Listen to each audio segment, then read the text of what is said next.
Donc, c'est ça, on avait vu juste sur un certain nombre de dossiers. Et finalement aussi, là, il y a ce qu'on disait depuis le début, c'est-à-dire que le COVID, c'est la grippe. Le son disait, les gens disent le son est parfait. Oh, ta gueule. OK. Le COVID. Excusez-moi. Non, je vous l'extrais. m'entendez Donc, bien. c'est ça, Puis vous on a me eu raison comprenez. sur la totalité des points scientifiques concernant la c'est COVID. ça, vous comprenez. Du côté d'en face, du côté des médias et des politiciens, ils nous ont menti de A à Z. Et c'est ça que les gens réalisent. Les gens se rendent compte que c'est pas seulement le fait que on soit rendu dans un système, je veux dire, orwellien, où est-ce qu'on nous fait accepter l'inacceptable, mais c'est qu'ils nous ont menti, ils nous ont manipulés. Ah ouais. Ben oui. Dans un système orwellien, c'est sûr qu'on peut faire un show comme on fait ce soir. C'est le Jason Selected. Merci encore à Nathan qui nous a fait la plus belle des tunes d'intro ever. Salut Jason Keys. Hey, bien le bonjour. Pèse-moi ça sur pause, s'il te plaît. Bien sûr. Écoute, Peut-être, excuse-moi Jason, avant de te laisser commencer, je pense que c'est important de rappeler que tu es quelqu'un qui a étudié à la maîtrise en politique internationale. Et tu es spécialisé en bloc de l'Est aussi. J'invite pas n'importe qui. Les conflits dans le bloc de l'Est. Voilà. Et donc, c'est quelqu'un qui a une expertise à étudier ce dont il va développer dessus. C'est pas le genre je laisserai pas n'importe qui nous guider dans un sujet aussi clivant que la guerre présentement. Et on a tous très hâte que la guerre arrête. Et Jason, donc, voilà, là-dessus, je te laisse aller. Écoute, j'ai voulu qu'on se plonge dans la Poutine-verse. Personnage fascinant, que ça fait 20 ans que je dis que c'est probablement un des hommes d'État les plus dangereux dans le monde, mais qui, pour une raison multiple, beaucoup de monde en Occident disait « Ah non, tu sais, il défend ses intérêts, sa sphère d'influence. » Puis tu sais, je renvoyais tout le temps la question « Est-ce que tu laisserais Stephen Harper, George W. Bush ou Donald Trump faire pareil? » Tu sais, il y a comme une espèce de double standard. Il y a une espèce de mythologie autour du personnage de Poutine. Puis surtout, il y a aussi beaucoup de théories de conspiration qui tournent autour de lui, qui émanent de lui, mais aussi qui est à son propos. Fait que je trouve que ça fit carrément dans la diégèse là, qu'on fait au Mercronspi. Vous êtes d'accord avec moi là-dessus? Ah, ben oui. Ce que je vous présente en ce moment, vous allez voir, j'ai vraiment fouillé pour trouver un max de vidéos traduites en français. Vous m'excuserez, il y a peut-être 5 minutes à soir qui sont en anglais, là, mais j'ai fait un gros possible là, pour que ce soit du stock en français. J'ai mis à l'écran, ce que vous voyez, ça date de 2016. C'est le Poutine s'inscrit dans une suite là, de ce qu'on pourrait appeler là, des tyrans russes. On passe au tsar, on passe à Staline. Il y a tout une espèce de stéréotype là, que le dirigeant de l'Empire russe, c'est un despote, c'est un dictateur. Une espèce de suite logique qui va même au-delà des partis au pouvoir, là, parce que tu as eu une espèce de monarchie, après ça, il y a eu du gros communisme gras, puis là, on est rendu dans une version oligarque de la patente. Là. Absolument, absolument. Mais tous ces personnages-là, puis ça, tu retrouves ça dans tous les systèmes politiques, là, les Britanniques avec leur monarchie. Nous, au Québec, on a René Lévesque, on a les chrétiens vont utiliser Jésus. C'est tout le temps, tu veux tout le temps afficher les symboles pour inscrire ton pouvoir politique dans une continuité. Puis ça, c'est la plus grosse statue qu'a fait bâtir Vladimir Poutine à Moscou. Okay. C'est Saint Vladimir. Hein? Vous allez voir, c'est au-delà du nom, là, c'est pas un simple hasard et ça a un très gros rapport avec ce qui se passe en Ukraine en ce moment. Saint Vladimir, c'est un saint du panthéon de la religion orthodoxe russe. Je sais pas si tu peux avancer un petit peu, on va aller à la prochaine slide. Donc, Saint Vladimir, il a existé au 12e siècle. Okay. C'est le... Là, ce qu'on voit ici, ça, c'est l'Europe en 1132. En fait, c'est l'Ukraine et la Russie en 1132. Saint Vladimir était aussi connu sous le nom de Vladimir the Great en russe. Les Ukrainiens l'appellent Saint Volodymyr. Parce que Volodymyr et Vladimir, c'est le même nom. Un peu comme nous, on a John. Mais là, ça veut dire que les deux présidents, Volodymyr Zelensky puis Vladimir, ils ont le même nom. Tu me vois en plein venir, Tommy. Je suis content que tu commences à faire les liens.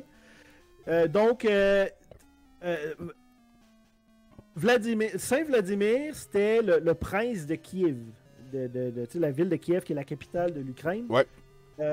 Donc, il a établi son empire, puis ses successeurs ensuite se sont étendus à la grandeur de l'Europe de l'Est et le territoire qui est aussi connu aujourd'hui sous le nom de la Russie.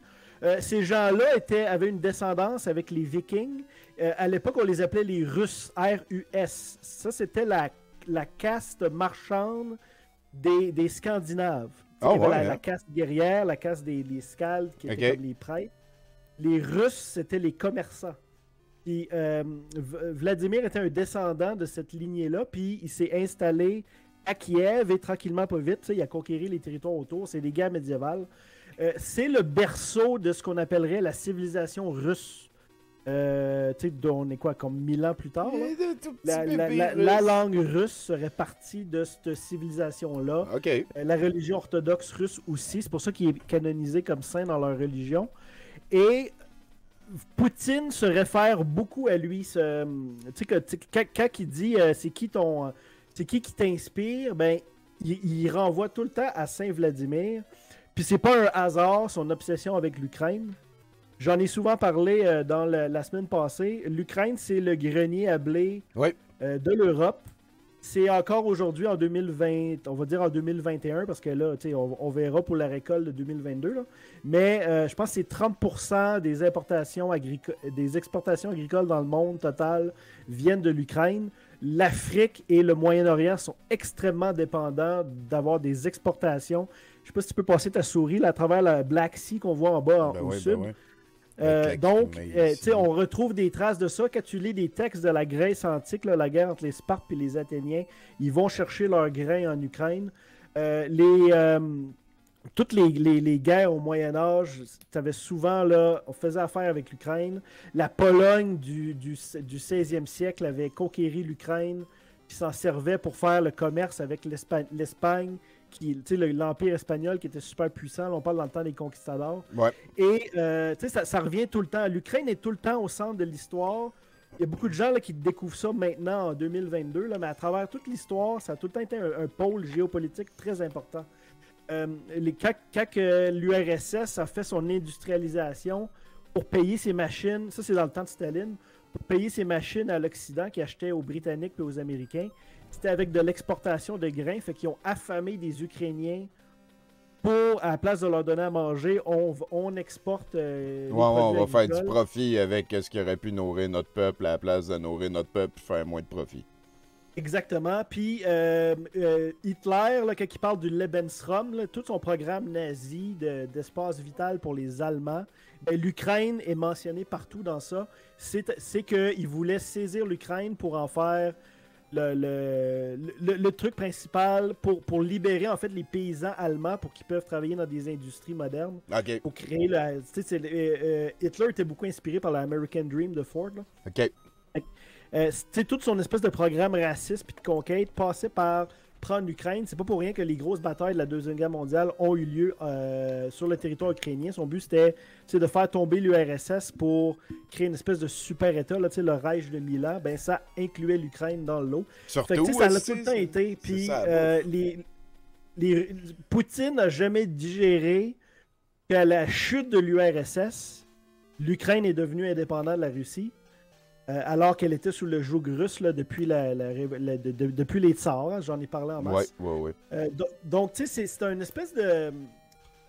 L'Ukraine, on fait souvent la blague avec la Pologne ou avec la Belgique, tu sais, c'est le petit pays qui est pogné entre les puissances autour qui sont comme prédateurs. Ouais. Fait que c'est un peu ça, là, la guerre en 2022, là, c'est la continuité de ça. Puis pourquoi ils sont prêts à mettre leurs couilles sur la terre et dire on est prêt à utiliser des armes nucléaires si ça va trop loin? Ben, ils savent l'importance stratégique là, de ce qui se passe là-bas en ce moment. Ok, ouais. Okay. Donc, c'est très important. Moi, là, j'ai fait un petit topo de l'Ukraine puis comment que Poutine il se positionne là-dessus. Il a fait cette statue-là en 2016, la statue de Vladimir qu'on a vue. Puis il a mis une couple d'autres statues ailleurs. Il fait souvent référence c'est depuis, depuis que les Ukrainiens en 2014 ont kické dehors les Russes. C'est présent dans le discours de Poutine, puis on va le voir ce soir. On va voir plusieurs discours de Poutine où il mentionne ça. Et il frame tout le temps dans une espèce de question de la survie de la Russie en tant que grande puissance en dépend. OK. Donc, je t'invite à peser sur play.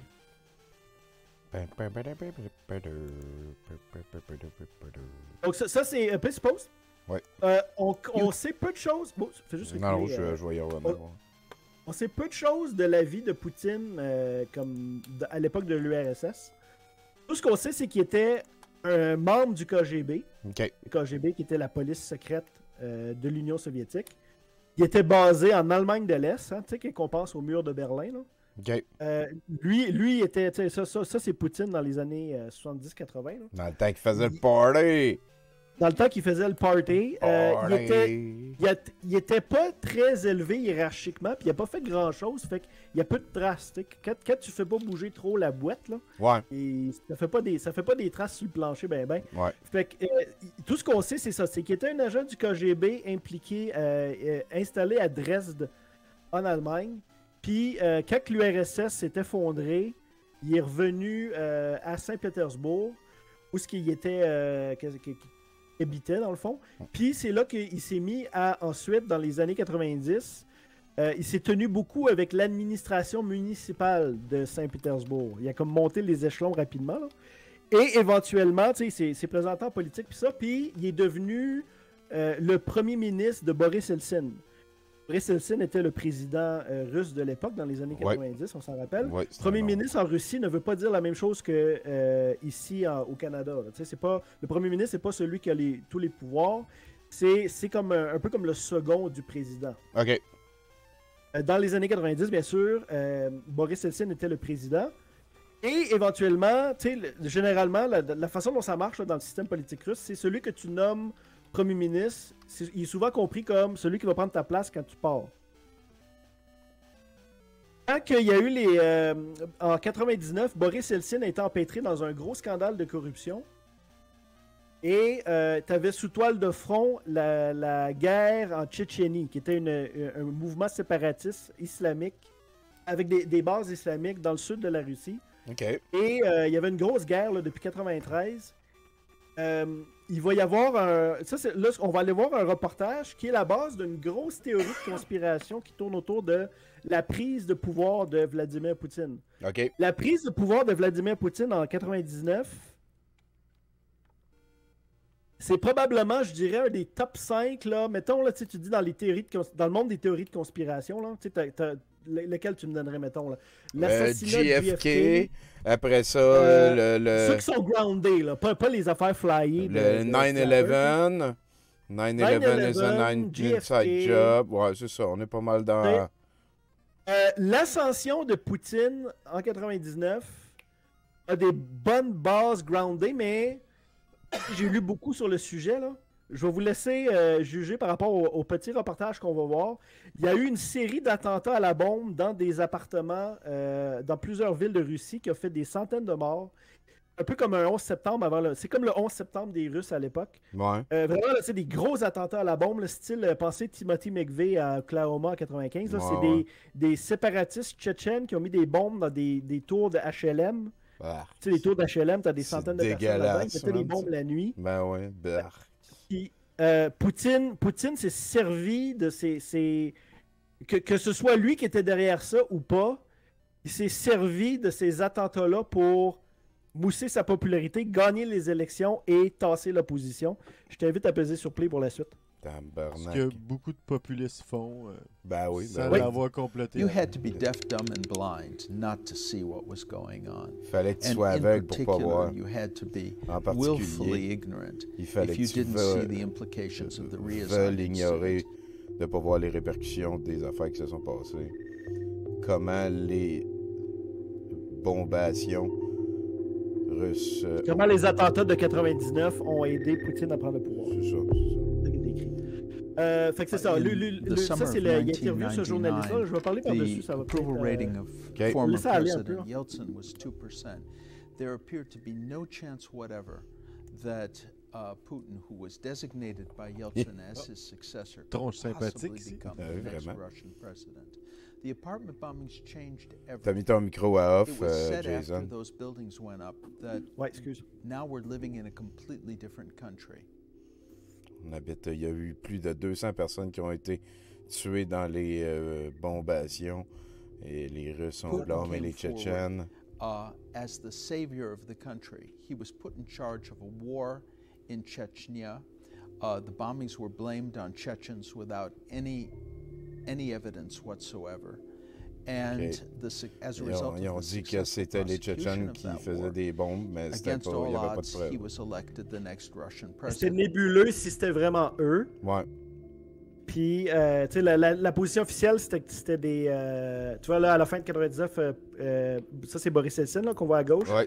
The apartment Il donne sa bombings place à appeared to be Poutine. the keystone of a plot. Puis, là, on voit les Uh, ruines de l'explosion. to confuse Ça, Russian tu sais, quand je dis public une opinion, théorie de to create conspiration qui est à terror, la to base dis- de l'ascension de Poutine, là. Ouais. Laisse la vidéo, fais juste baisser le son, là. Je vais juste parler par-dessus. On va avoir des images en même temps. J'ai écouté le documentaire, fait que je sais pas mal qu'est-ce qu'il dit. the Russian C'est vraiment l'arrivée de Poutine sur la scène internationale se fait avec ça en arrière-fond. toward Puis il y a eu des journalistes qui ont été assassinés. On pense souvent au. Tu sais que Poutine, il va te mettre du polonium dans ton thé. Ouais. T'as déjà entendu cette blague-là? On a déjà entendu ça Fait quelque qu'il il y a le journaliste, j'ai oublié son prénom, qui est mort en 2006, Alexandre quelque chose. Il avait été assassiné en 2006, puis lui était un de ceux qui poussait le plus pour dire que c'était le FSB qui était derrière ces attentats-là. Le FSB, c'est ce que le KGB est devenu. C'était le... Poutine a été membre du FSB. Une des bases de cette de la théorie de la conspiration en tant que telle, tu vois, c'est ça, c'est à Ryazan. Ils ont trouvé des explosifs dans un ils ont surpris des policiers à mettre des explosifs dans un appartement à Ryazan dans la même semaine qu'il y a eu les attentats. Et les policiers ils ont dit non, on faisait un exercice pour pratiquer nos opérations de déminage, tu sais, quelqu'un, ouais, les policiers désamorcer les bombes. Tu vois, il disait anti-terror drill. Fait que ça soutient beaucoup la thèse que ce serait les services de renseignement russes qui seraient derrière ces bombes-là. Je te dirais qu'il y a 10 ans, j'étais totalement en faveur de cette théorie de conspiration-là. Tu sais, j'ai lu beaucoup sur le sujet, je trouvais que ça faisait du sens. Mais on est tellement rendu habitué à lire sur la bullshit ces choses-là que je me dis, Poutine n'avait peut-être pas nécessairement besoin de mettre des bombes. Tu sais, si les Tchétchènes ont mis les bombes, ça fait autant l'affaire à Poutine que s'ils les ont pas mis. Ouais. C'est quelque chose qu'on réussira jamais. Peut-être que Poutine est allé voir les Tchétchènes pour leur dire, pouvez-vous mettre des bombes aussi. Il y a Ben, c'est plusieurs. ça, c'est probablement pas Poutine qui plusieurs, l'a fait, mais tu sais, c'est c'est ça. ses hommes de main pis ça. Ça l'a grandement servi, puis ça a été la base. Regarde, là, on voit les soldats qui rentrent dans les hélicoptères. La deuxième guerre de la Tchétchénie, j'en ai parlé la semaine passée. Il y en a beaucoup qui ont peur que c'est ce qui va devenir de l'Ukraine dans les prochaines semaines. Ils ont vraiment mis le paquet. Là. En 2000, quand je dis en 2000, l'an 2000, 2000-2001, la ville de Grozny, qui était la capitale de la Tchétchénie, était pèse sur pause, s'il te plaît. Ouais. Était la ville la plus détruite en Europe. C'était la ville de Grozny, parce qu'ils ont massacré les civils. Vu que c'était à l'intérieur des frontières russes, la communauté internationale n'a pas pu faire grand-chose par rapport à ça. Ils ont laissé Poutine faire. Mais ça y a vraiment servi. Puis, quand il a pris le pouvoir, c'était vraiment là-dessus. Là. Faut se mettre dans le contexte de l'époque, c'est la guerre aux terroristes, on s'en rappelle. Parce que les Américains disent aux Russes, vous ne devriez pas traiter les Tchétchènes de telle façon. Puis là, paf, le 11 septembre arrive. Puis là, soudainement, on a George W. Bush puis Poutine, main dans la main, la guerre contre les terroristes. Ouais. Les Américains en Afghanistan, nous en Tchétchénie. C'est vraiment, rappelez-vous le contexte du début des années 2000, comment c'était crazy, la peur du terrorisme islamique. Ouais. Il y avait ça fois 1000 en Russie, là. Ouais, parce que les Puis- Tchétchènes, c'est des musulmans. Ouais, puis tu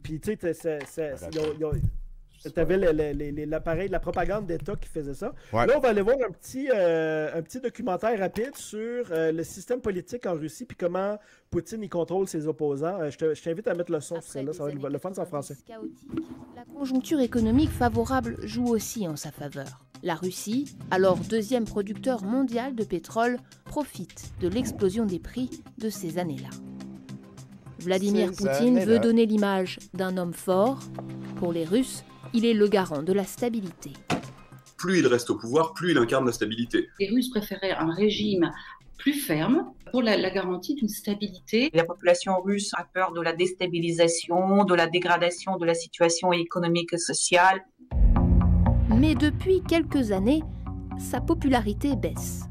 En 2018, une réforme des retraites impopulaire est votée et globalement, le niveau de vie recule. Aujourd'hui, un Russe sur 7 est sous le seuil de pauvreté, soit 20 millions de personnes. À cela s'ajoute une inflation galopante. Ce sont des préoccupations majeures pour les Russes, suivies par la corruption. Poutine a-t-il quelque chose à craindre de ses opposants? Pour le savoir, regardons d'abord le paysage médiatique en place en Russie. Okay. L'opposition a réussi à se faire entendre, bien que les organes de communication soient largement contrôlés par le pouvoir. Et oui, dès les années 2000, Vladimir Poutine a nationalisé les médias à tour de bras. 100% de la télévision fédérale russe est sous contrôle du pouvoir. Et il s'agit du moyen d'information principal pour 50% de la population aujourd'hui. Malgré l'impact limité de la présence en ligne de l'opposition, la réaction du Kremlin est ferme. Plusieurs lois restreignant la liberté d'expression ont été votées ces 10 dernières années et un gendarme du net, le Roskomnadzor, a été créé. Par exemple, 24 heures avant les manifestations de soutien à Navalny, ce service de surveillance des communications annonçait que le réseau social TikTok avait supprimé 38% des contenus jugés illégaux au regard de la loi russe. C'est crazy, hein? Il y en a qui chialent qu'on fait sont ça interdits en Russie. Ouais. C'est même pas 1%. Comme Twitter, font parfois l'objet de ralentissements ou de condamnations en justice. Mais le système électoral russe est une forteresse bien gardée. Officiellement, les électeurs ont le choix entre plusieurs partis. Russie Unie, le parti de Vladimir Poutine, et plusieurs autres, par exemple le Parti communiste ou le Parti libéral-démocrate de Russie. Ce sont des partis dits systémiques. S'ils sont autorisés à présenter des candidatures, c'est qu'aucun d'eux ne remet vraiment en question le pouvoir en place. Pour les autres, qui le critiquent ouvertement, comme Navalny, c'est quasiment impossible de se présenter. Souvent disqualifiés parce qu'ils ont un casier judiciaire lié à leur activité militante ou à des accusations de fraude ou de détournement de fonds. Le pouvoir surréagit, c'est-à-dire qu'il ne faut pas fantasmer, le pouvoir russe, il a des bases solides, il a une popularité réelle. Voilà, le pouvoir russe n'est pas en train de vaciller ou de trembler. Il est même quasi indéboulonnable. Depuis l'été 2020, une modification de la Constitution a remis le compteur des mandats à 0. Vladimir Poutine pourra donc se représenter à la présidence en 2024 et en 2030. J'ai changé pour un petit peu. On va faire une petite pause humoristique. Ça, c'est le grand leader joue au hockey. Checkez bien ça. Faut exécuter, là. Ben là, il n'y a personne qui... Puis... Tabarnak. C'est vrai, il donne vraiment... C'est même pas le 70%, là. Non. C'est faux. Tu sais, comme... Hop. Là, tout le monde... On s'imagine, tout le monde dans les gradins doit applaudir chaque fois qu'il fait un Ben, ils n'ont pas le choix. Sinon quoi, t'es pire qu'Hitler? Un talent naturel. Ah, c'est... Top corner. Top corner. T'es tout le temps le MVP, ouais, le meilleur joueur du match quand personne d'autre. Ok, mais suppose. Oh. Hey, écoute, ça a été du talent de pause, mon Tommy. C'est incroyable. Hein? Le doigté, toi. Ok, ça. Moi, j'étais un gros fan de Oliver Stone. Ouais. J'aimais beaucoup ses films. Depuis 2015, là, 2014 même, je dirais, là, le gars, il a pris une méchante débarque. Il s'est mis à supporter toutes sortes de gens louches. Et en 2017, il s'est rendu pendant 1 an avec un full access dans les appartements de Poutine. Il en a fait un documentaire. Vous irez voir là, allez pas voir le documentaire. Allez voir, il y a des gens qui ont fait des critiques du documentaire. C'est assez, là... Quand tu dis quelqu'un qui lèche quelqu'un d'autre, là... je vous l'ai mis ici, je vous ai mis en fait le trailer, là, ça va donner une idée. Ah, j'aime ça. C'est vraiment, on dit le culte de la personnalité, là. Ben, ça, c'est Poutine qui s'adresse à un auditoire américain. Il a pris le grand Oliver Stone qui est venu nous montrer à quel point là, il était awesome. Puis tu sais, Oliver Stone, c'est comme le woke anti-élite. Puis là, il s'est comme fait acheter par Poutine, qui est l'incarnation des élites nocives sur la Terre. Genre, c'est quand même assez louche. Là. Il est loin d'Hugo Chavez. Je savais pas qu'il avait viré de même. Tu me l'apprends, Jason. Ah oui. Ben, je suis assez fan des films d'Oliver Stone aussi, habituellement. Ah oui, écoute, moi aussi, là, je disais comme... Son film, la Révolution sera pas télévisée. Ça me semble son dernier. Baiser supplé, hein, moi, je dis que ça... Ouais, je pense que j'ai enlevé le son pour parler par-dessus, là, mais c'est vraiment... comment tu dis ça des fois, Tommy? T'avais un mot pour ça, là. Malaisant. Vaseux, saucé. Écoute, ça dure, là. Je pense que c'est une télésérie, là. Puis, il n'y a rien que Poutine fait qui est mauvais dans cette affaire-là. C'est du gros beurrage épais. C'est comme... Tu sais, c'est vraiment, il a dit, ben viens me filmer, je te donne full access, tu vas faire de l'argent avec mon film, mais fais attention à ce que tu vas dire sur moi, tu sais. Puis c'était assez fascinant, là, de voir que quelqu'un a accepté de faire ça de cette façon-là. C'est très, très navrant. Je me demande comment il se sent, Oliver Stone, en 2022. Probablement qu'il y a probablement un Z sur son char, je sais pas. On va, en tout cas. Next time, là, ce qu'on va aller voir, c'est... J'ai un blanc de mémoire sur ce que j'avais mis après. Ça sera pas long, là. Ça sera pas long. J'aurais dû couper ce petit bout de rapport-là à la fin, là. J'ai patché ça un peu à la vitesse hier. Tommy Trump avec les Russes, faut être aveugle pour pas le voir. Merci tout le monde d'être là. Merci Jason, c'est très intéressant. Ok, pèse pause. Ben oui. Dès qu'on change d'image, je pèse pause, puis ça c'est sûr. Ça, c'est... Écoute, on peut pas parler de Poutine sans parler de Trump. De la note. Je pense que toute la présidence, les 4 ans de Trump ont été mis sous fond de... Les 4 ans de Trump, t'avais tout le temps Poutine dans le décor. Ouais. Dès le début, il y a eu des accusations qu'il y avait peut-être du copinage entre les deux. Le style dossier, là, que Trump... Poutine aurait eu des tapes de Trump qui se fait pisser dessus par des prostituées, là.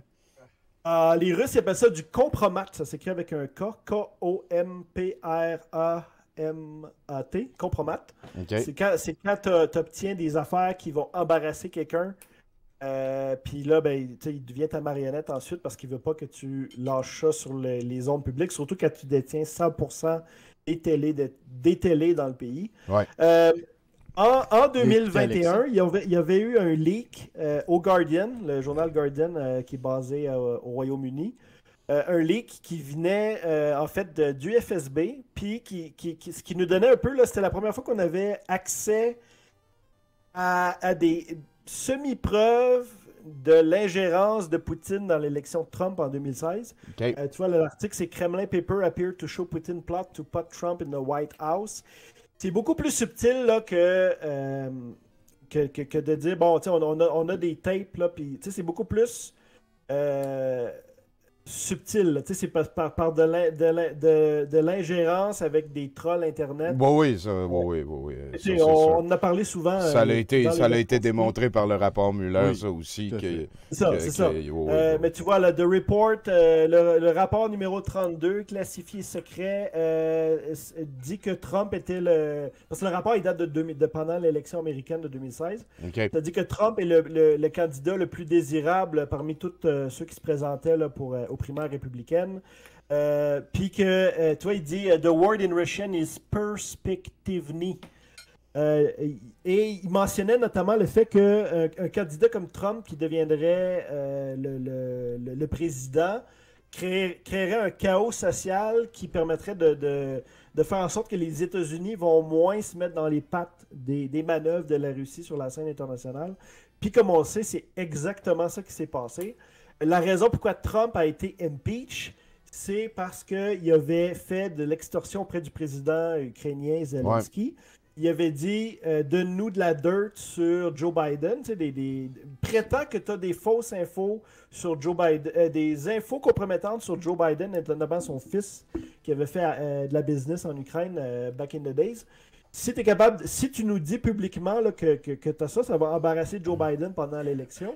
Puis nous, en échange, tu sais, on va t'aider face à Poutine et c'est carrément de l'extorsion.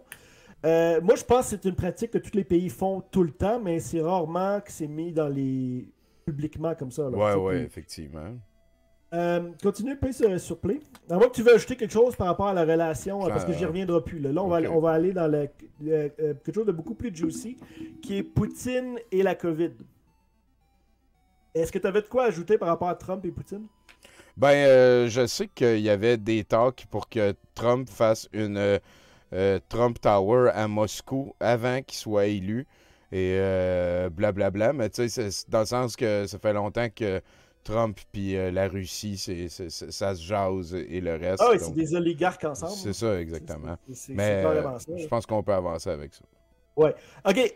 On voit ici, je suis allé fouiller les articles parce que je voyais beaucoup de vidéos où que Poutine se tient loin de tout le monde.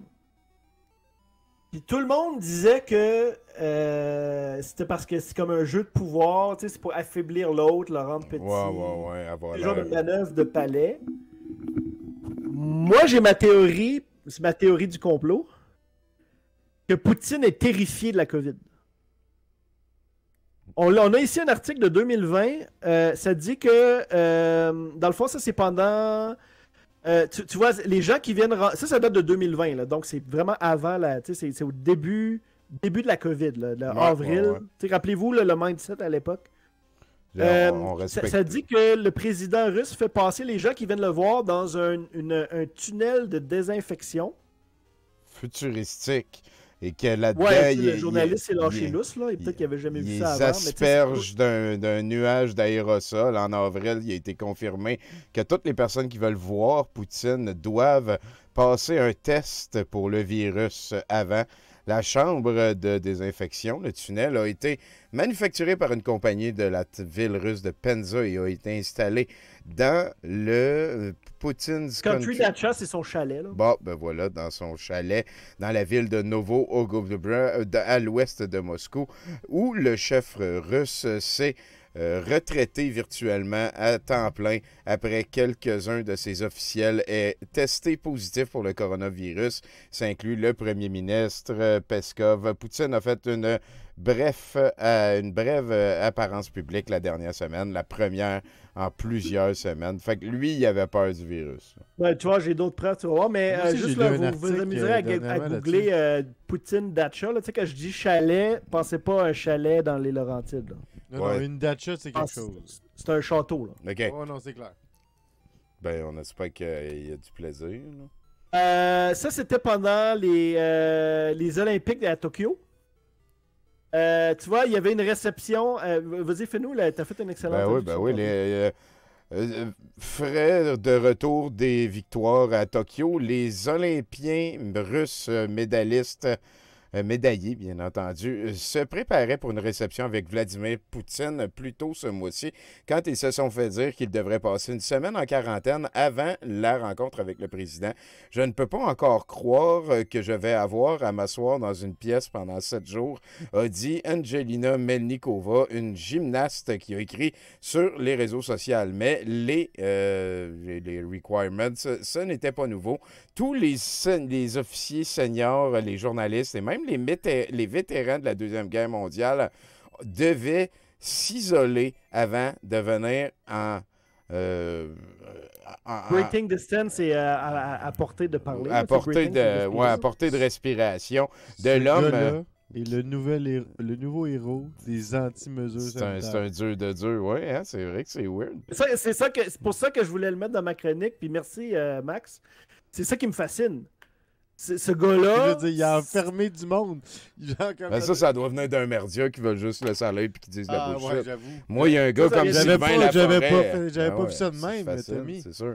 Et quand la Russie a enregistré sa première éclosion de coronavirus en mars l'année dernière, M. Poutine a donné un suit hazmat jaune. Non, il a mis un suit hazmat. Il a porté un suit d'azmat jaune pour aller visiter les hôpitaux principaux de Moscou en COVID. Les télévisions et de l'État qui ont réussi à le voir prendre des selfies avec les gens qui travaillaient et qui serraient la main avec des docteurs à l'hôpital. No head of state has so far dared to come so close to the infected. Il n'y a aucun officiel de l'État qui a osé s'approcher autant. Poutine boastait que je suis le seul chef d'État à visiter les hôpitaux en personne. Moi, j'ai le courage. Il était dans un suit, là, pense, tu sais, quelqu'un qu'on dit un hazmat suit. Là, c'est pour aller dans l'espace. Non, mais comme dans Back to the Future. Là. Genre. Oui, exactement. Ben, en fait, ça ressemblait beaucoup à ça. J'aurais dû mettre une photo, ça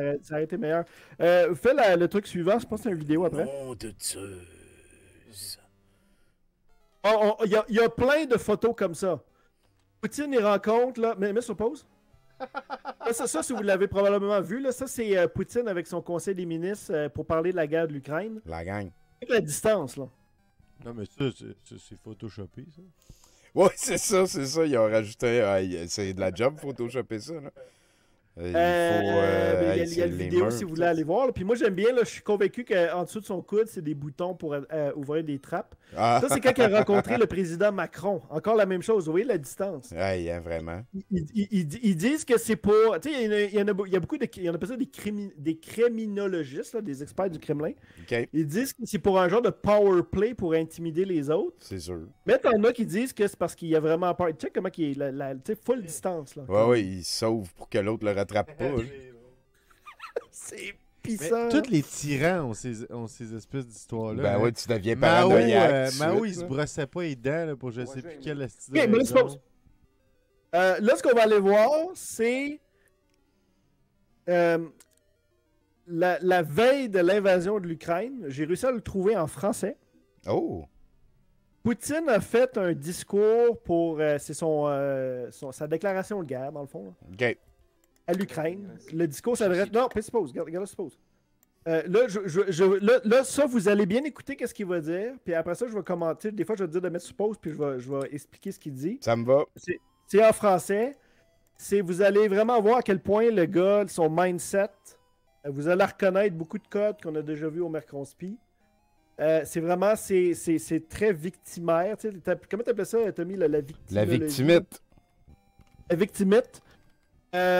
Et beaucoup de références, tu sais, que je parlais de... Il mentionne pas... Le discours fait 1 heure, mais je l'ai coupé à peu près... Il reste 5 minutes à la fin, là. Donc, on va écouter ça ensemble. Citoyens russes. Chers amis. Quant à notre pays, après l'effondrement de l'URSS, malgré toute l'ouverture sans précédent de la nouvelle Russie moderne, la volonté de coopérer honnêtement avec les États-Unis et d'autres partenaires occidentaux, et dans les conditions d'un désarmement quasi unilatéral, ils ont immédiatement essayé d'aller jusqu'au bout, de nous achever, de nous détruire complètement.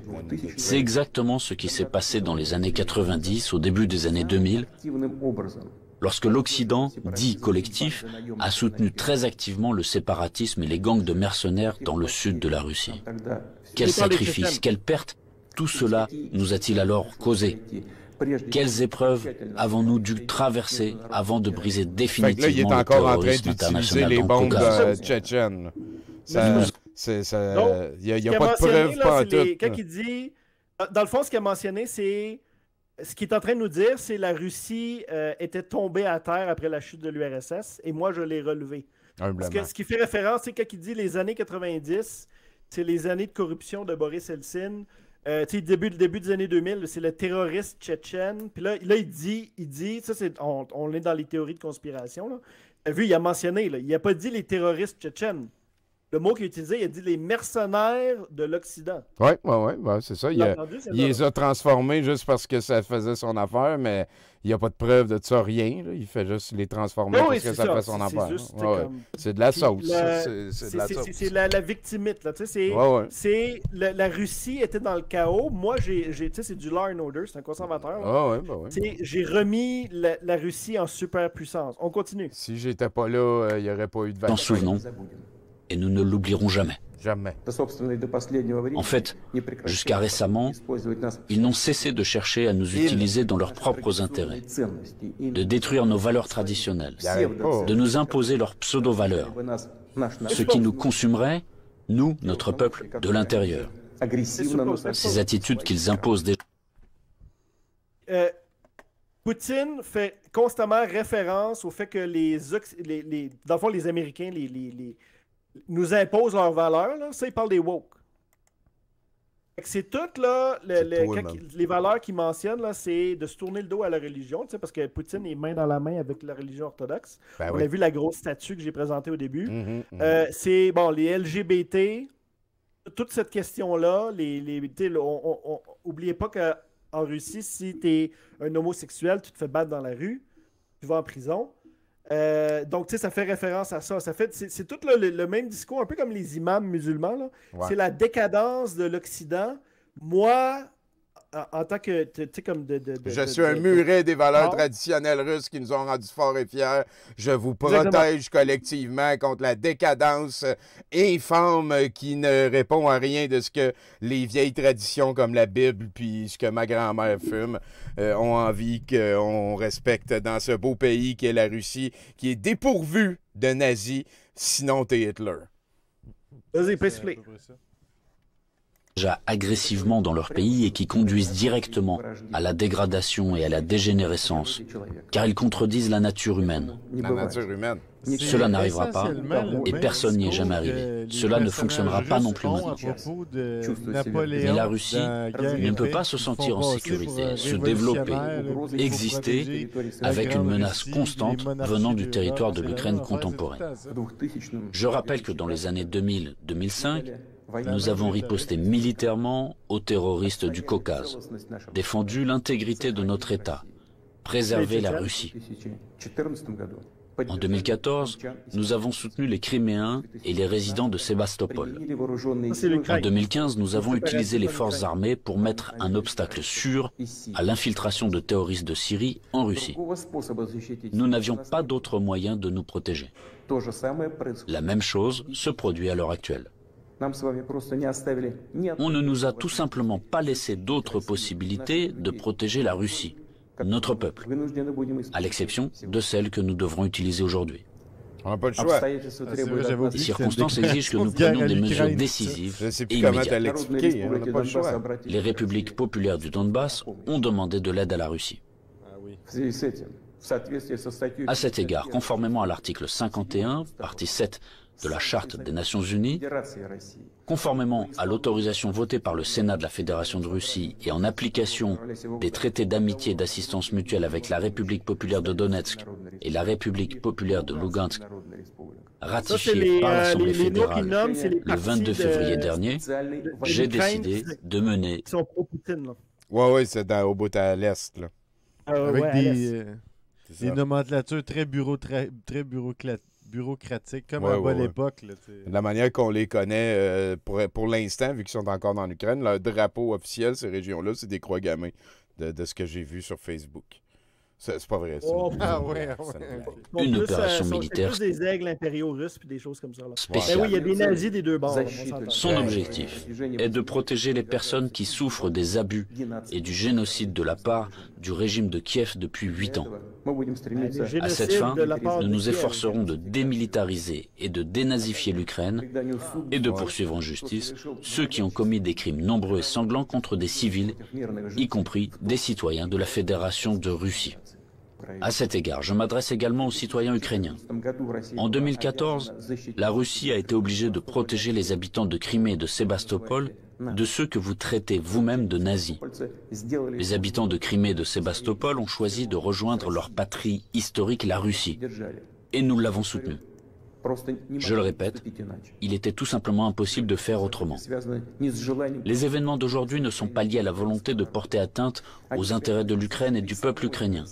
Ils sont liés à la nécessité de protéger la Russie elle-même contre ceux qui ont pris l'Ukraine en otage et tentent de l'utiliser contre notre pays et son peuple.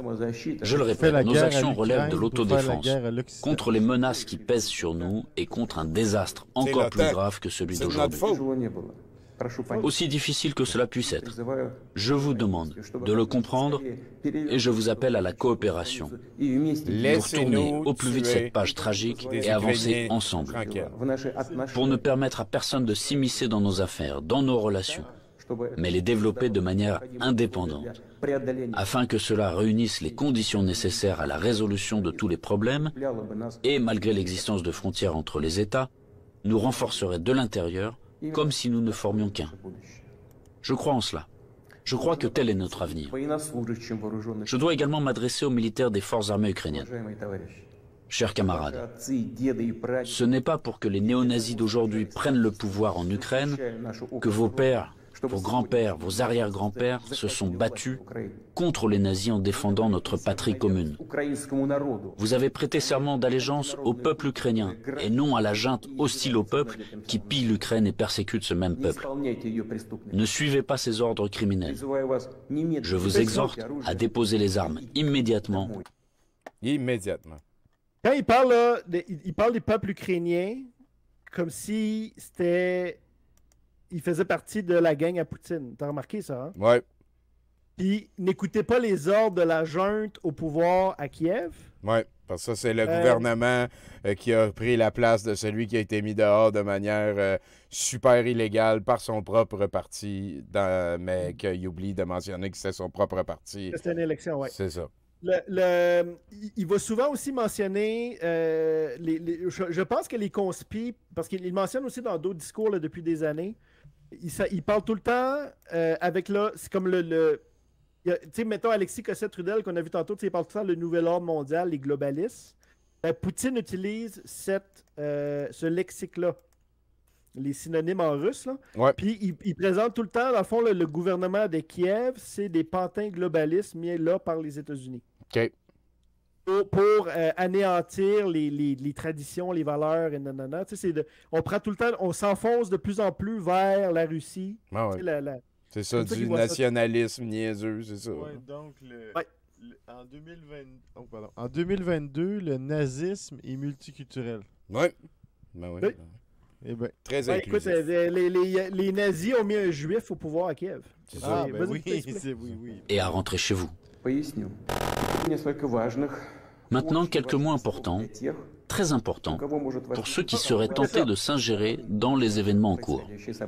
C'est moi puis toi, Tommy. Quiconque essaiera d'interférer contre nous, et plus encore de créer des menaces pour notre pays, pour notre peuple, doit savoir que la réponse de la Russie sera immédiate. La chicane. Putain, la chicane. Là, on va aller, on fait une petite pause de Poutine. Je vais vous parler un peu de... puis que je t'ai gâté à soir, Tommy. Tu vas voir des hélicoptères comme tu n'en as pas vu depuis longtemps. J'aime ça, les hélicoptères, ça explose. Tu peux peser ce play. Ça, c'est... Dans le fond, ça, c'est la journée qu'ils ont attaqué. Ce qu'ils voulaient faire, c'est qu'ils ont envoyé un assaut par hélicoptère sur l'ouest de Kiev pour saisir un des plus gros aéroports là, militaires qui est à l'ouest de Kiev. Donc, tu sais, quand j'ai souvent parlé de la guerre TikTok, ouais. Là, on va voir des footages de guerre TikTok. Là. Beaucoup. Tu vois, là, il a mis son hashtag en haut à droite. Là. Oui. Smotny Media. Mais tu vas voir, il va souvent avoir là, ajouté par-dessus. C'est le point de vue. Ça, tu vois, ça, c'est filmé par des Ukrainiens. Mais mets le son. Tu as du son? Ok, non, il y a du son. Là, on voit, là, ça c'est dans le fond, c'est un Ukrainien à l'ouest de l'Ukraine, de Kiev, qui voit les hélicoptères arriver. Là. Puis là, tu vois les fusées qui tombent. Là, ça, c'est des flares. C'est fait pour dévier les missiles anti-hélicoptères. OK. Donc, c'est rempli de ça vient tout de TikTok, by the way. Là. Puis, Esti, il filme tout le temps à la verticale. C'est ça, TikTok. Arrêtez, man. On a perdu la guerre. Ouais, encore là. C'est rempli... c'est les hélicoptères qu'on voyait tantôt. Ben, ça, c'est filmé par les Ukrainiens au sol. Puis, tu vas voir la même prise de vue, mais à l'intérieur de l'hélicoptère. C'est fascinant. T'avais pas ça dans les guerres avant? Ben non. T'as carrément là, des batailles. Des fois, t'as des batailles, puis tu vas pouvoir trouver sur TikTok les deux bords. Fais-moi une pause, on s'en va bombarder. Puis là, ça c'est le footage. Ça, moi, j'ai tout vu ça live, quand ça se passait. C'était le matin de la première journée de l'invasion. Tu vois, c'est rempli d'hélicoptères. Ça, c'est la banlieue de Kiev, ce qu'on voit là. Le Hostomel, qui appelle ça. Puis, t'as un des gros aéroports là, qui ont essayé de prendre. Là, tu vois, là, on est dans les hélicoptères qu'on vient de voir. Là. Ça, c'est les soldats russes. C'est leurs forces spéciales. Puis, ça a vraiment l'air de... Ben, Call of Duty a souvent voulu imiter la guerre. Les jeux vidéo. Ça a un gros... Avoue que ça a un gros vibe, là, first-person shooter. Là. Ouais, ça, c'est sûr. C'est pour rejoindre les jeunes. Puis... Comment? C'est pour rejoindre les jeunes. Oui, puis les deux bords font ça, puis de façon vraiment intense. Puis ça c'est des vraies forces spéciales, mais j'ai remarqué aussi, là, il y a un terme qui est beaucoup utilisé, c'est le tactical. Je sais pas si tu as déjà entendu parler de ce mot-là, Tommy? Non. Le tactical rejoint là, vraiment toutes les grades, les grades dans une armée, autant chez les conscrits que les forces spéciales. Tu veux tout le temps avoir l'air de Rainbow Six. OK. C'est que même là, les soldats conscrits, ils ont de l'air à des Navy SEAL d'il y a 10 ans. Okay. La façon dont ils sont grillés, équipés. Souvent, ils vont avoir là, des bandeaux en forme de tête de mort sur la face. Ils vont avoir là, même s'ils n'ont pas vraiment besoin en réalité. C'était vraiment une grosse mode. Il y a beaucoup de soldats russes qui se font pousser la barbe. Alors, imagine si tu te fais pogner à pas avoir l'air d'un tueur en fusillant des civils, tu sais, pour avoir l'air fou. C'est ça qui est fascinant. Fait que j'appelle ça carrément de la porn de guerre. Ouais. Il y en a vraiment beaucoup. C'est populaire. Là, j'ai coupé beaucoup, là, mais on voit des gens mourir, là, carrément. Là. Sur TikTok? J'en parlais la semaine passée. C'est un des aspects, je trouve, d'Internet, là, la morbidité d'Internet. Regarde, là, on voit ici, ça, c'est l'artillerie ukrainienne qui tire. Là. OK. Puis c'est ça, c'est des combats urbains. C'est pour ça qu'il y a beaucoup des milliers de morts civils. Puis ce qu'on voit, c'est des drones qui filment. Ça, c'est la ville de Mariupol, qui est présentement encerclée complètement par des Russes. C'est une ville portuaire. Je parlais de la mer Noire et ses exportations agricoles tantôt. Là. Ouais. Mariupol est un des plus gros ports en Ukraine, dans l'est de l'Ukraine, et est présentement tenu par les forces ukrainiennes et encerclé par les Russes. C'est là qu'il y a le plus de morts civiles. Ils en ont parlé toute la semaine, si vous avez écouté notamment un théâtre qui était bombardé. Ouais. Vous voyez là, les tours d'HML complètement détruites. Et c'est une guerre de drones. C'est que les drones, tu as une quantité phénoménale de drones qui filment et le succès des Ukrainiens présentement à réussir à stopper les Russes, c'est que toutes ces zones-là, ils ont quadrillé comme... T'as déjà joué à Battleship, Tommy? Ouais. Ben, toute la zone qu'on voit est quadrillée avec des numéros, puis t'as une quantité phénoménale de drones qui se promènent au-dessus des zones. Fait que dès qu'ils détectent des Russes qui avancent à tel et tel endroit... OK, puis suppose. Ben là, ils peuvent agir vu que... reculer au drone un petit peu? Je voulais juste finir mon point. C'est dès qu'ils voient, mettons, un convoi russe qui avance, ben, ils n'ont même pas besoin de voir les Russes avec leurs yeux. Là.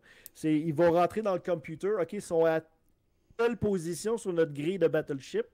Puis là, les canons qu'on a vu tantôt, l'artillerie, vont tirer sur cette zone-là.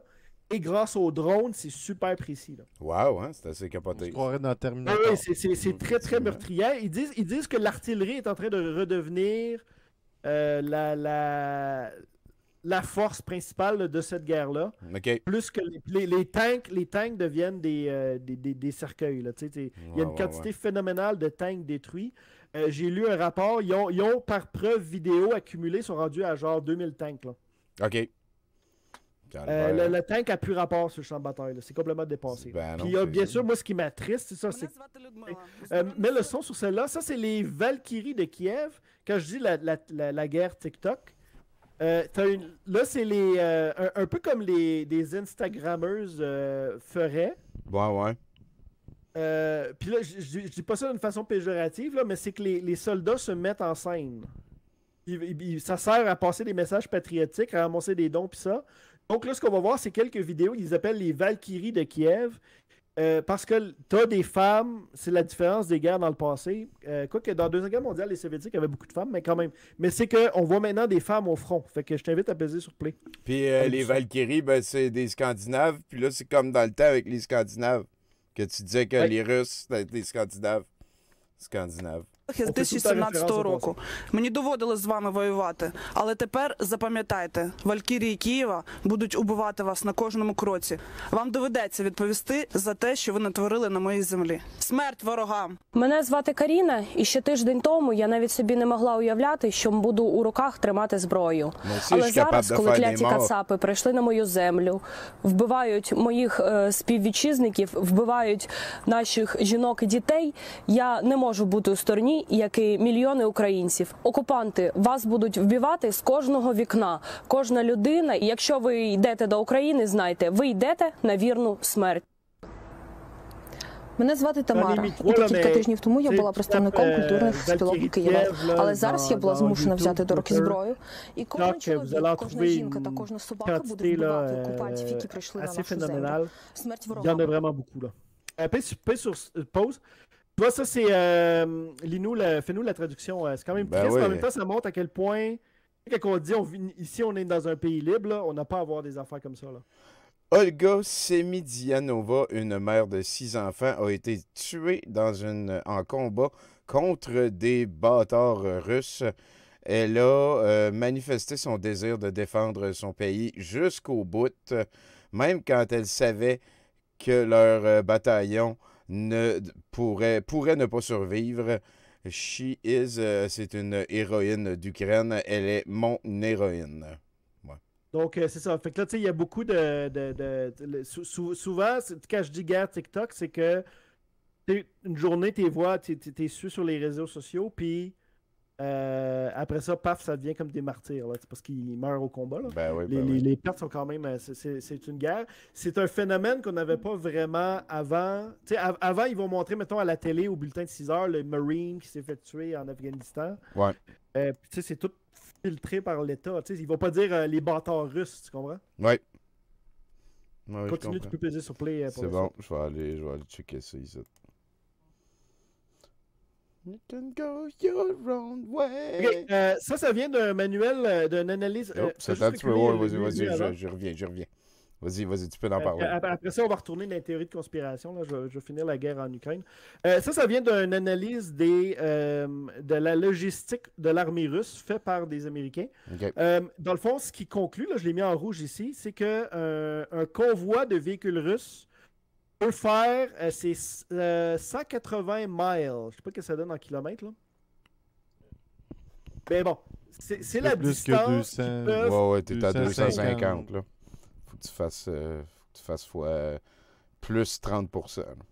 Ouais, whatever. Mais mon point, c'est que c'est la distance maximale qu'ils peuvent faire avant d'avoir besoin d'être ravitaillés. Okay. Avoir de la bouffe, du gaz, etc. Voilà, c'est que quand il part le matin, là, il est capable là, d'être opérationnel. Là, on parle de des centaines de tanks, des trucks, des canons, whatever. La Russian Army, c'est les trucks qui assurent ça. Les guerres modernes sont très demandants en gaz et en mécanique parce que les morceaux brisent et tout. Fait qu'il évalue à 180 miles le range. Ça a été écrit l'année passée. Okay. Là, si tu vas à l'image suivante. You can go your own way. L'armée russe est installée depuis 2 semaines en Ukraine. La map là, que vous voyez là ressemble... Ça, c'est le 12 mars, mais tu checkes une map du 17 mars, ça n'a pas bien bougé. Okay. Tu vois-tu la ligne noire qui est au milieu? Oui. C'est 180 miles. OK. 90 miles, excuse, qui est la barre noire là, qui est mise en... C'est pour avoir une échelle, là. Fait qu'on voit que dans le fond, c'était pas pensé focal le patente, là, parce qu'il y a juste... C'est pas nécessairement qu'ils sont pas pensés, c'est que à la frontière russe, qui est ce qui est en gris foncé sur la carte, t'as ce qu'on appelle des army dumps, c'est le mot qu'ils utilisent en anglais, c'est des bases où ils peuvent engranger le gaz, la bouffe, les mécaniques, ces choses-là. Ouais. Et généralement, dans une guerre, quand ça va according to plan, c'est que quand tu arrives au bout de tes 90 miles, tu vas conquérir le terrain, puis c'est assez sécuritaire pour que tu installes une nouvelle dompe à gaz et à mécanique. Puis là, tu repars pour un autre 90 miles. Mais là, ce qui se passe malheureusement pour l'armée russe, c'est qu'ils sont pas capables de faire ça. Parce qu'ils se font constamment attaquer. La population ukrainienne est vraiment mobilisée. Vous avez sûrement vu les vidéos de cocktails Molotov et ces affaires-là. Ils se font attaquer tout le long de leur convoi. Ils sont incapables de stabiliser. C'est pour ça que depuis 2 semaines, là, il n'y a plus vraiment d'avancée. Et ce qu'ils ont commencé à faire, c'est juste ils tirent sur les villes pour inciter les civils à se rendre en détruisant leurs buildings, ce qu'on a vu tout à l'heure. C'est la situation de cette guerre-là. C'est complètement stallé. C'est devenu une guerre de position.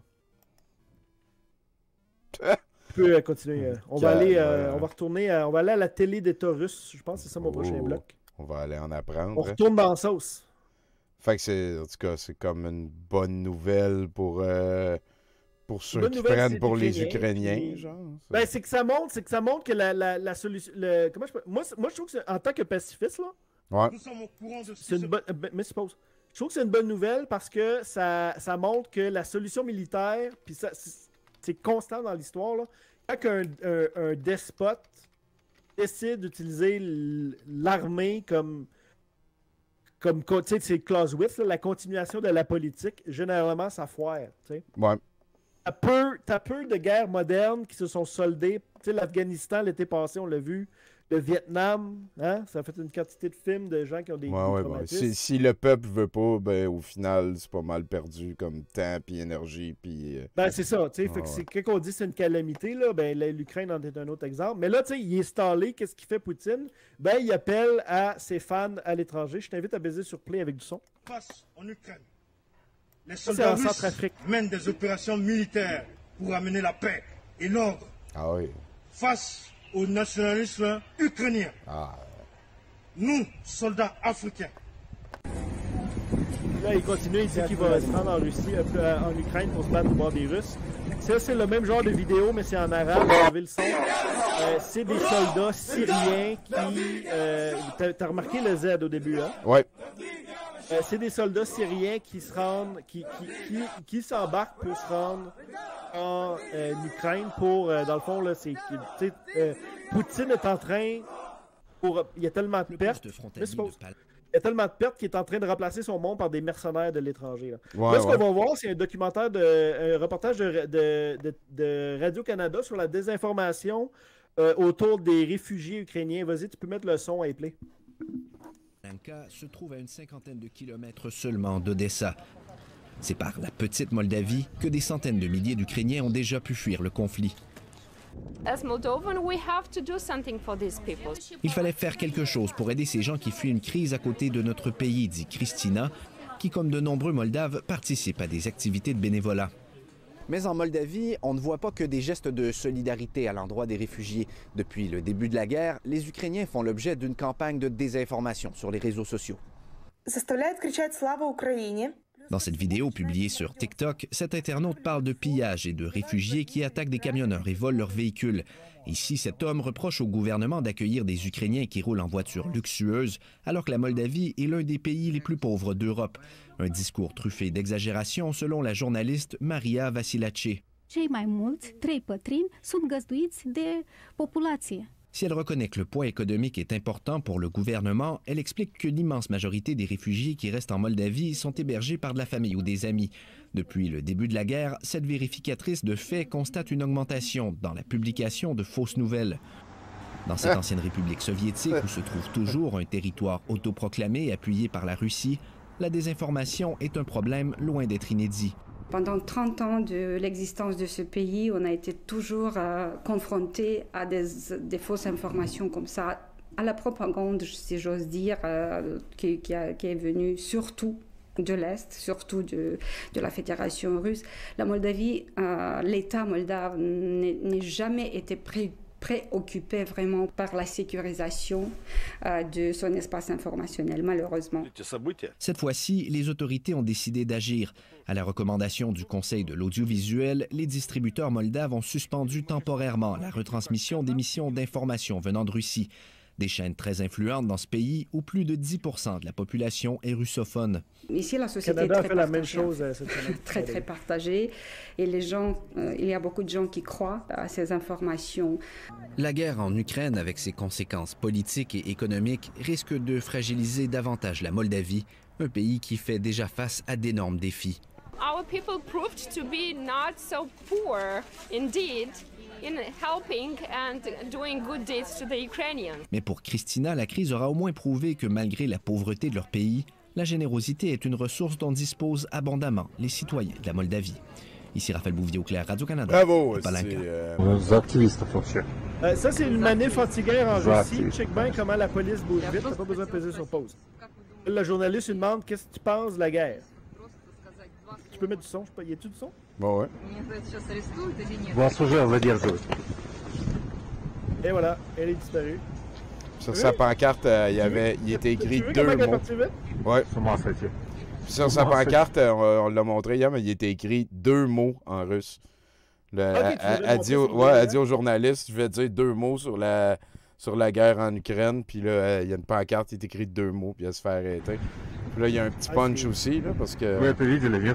C'est écrit 2 mots comme ça. 2 mots, il est écrit D-E-U-X-M-O-T-S. Là, elle a lancé un peu trop.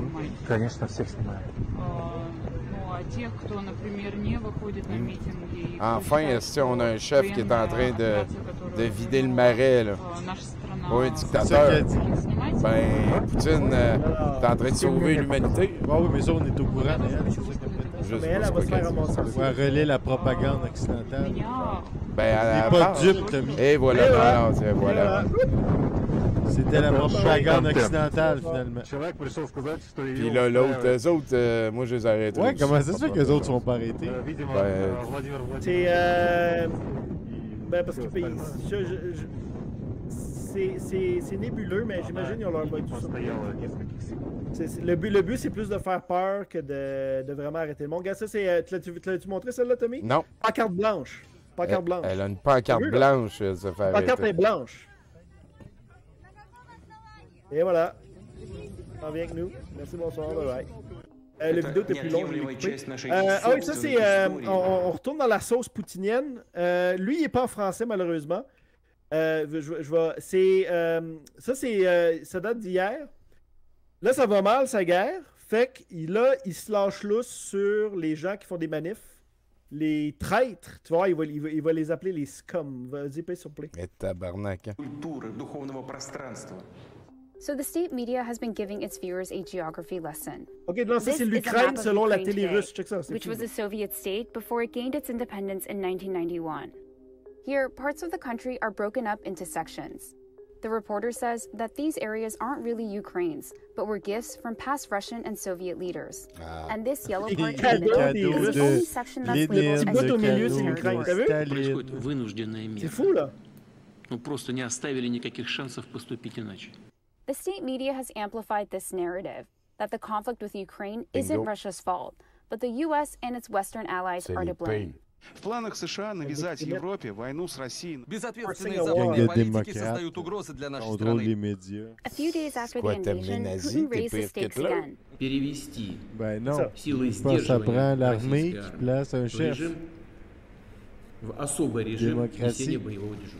He ordered the country's nuclear forces to be put on alert as the U.S. and its allies stepped up pressure with new sanctions. Что гарантированно уничтожают США и все страны НАТО в придачу. And Russian state media echoed his message. Путин предупреждал, пугать Россию не надо. Russian state media have also repeated the Kremlin's position that there are no threats to civilians and that it's only targeting military installations. К мирным жителям и городам отношение реально бережное. In the first week of war, Ukrainian officials said the invasion's civilian death toll had reached 2,000. Ça, c'est encore la télé russe. Je l'ai coupé au bon moment, là, mais il montrait les pendaisons des traîtres back in the days. Moi, je l'ai coupé, mais il montre c'est vraiment malaisant, là.